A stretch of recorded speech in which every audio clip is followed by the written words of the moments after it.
Zdravo ljudi, ja sam Stefan. Danas ću vam pokažem kako da napravite ovakvu pucaljku. Pa da počnemo.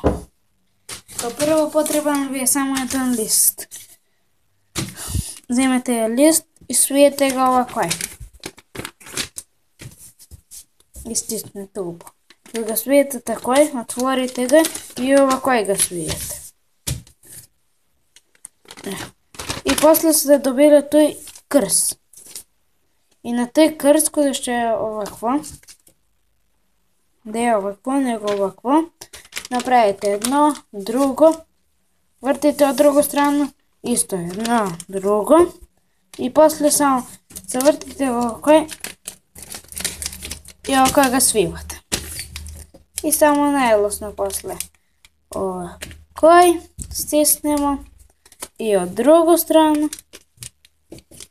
Samo ga napravimo ovako i gotovo. Ovo je najlosan model na pucaljku. Pa sad da mi pokažu kako puca. Izvinjavam se, malo sam dao na mjesto kameru.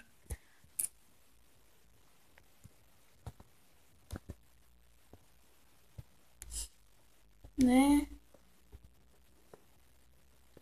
Od prilike. Dobro.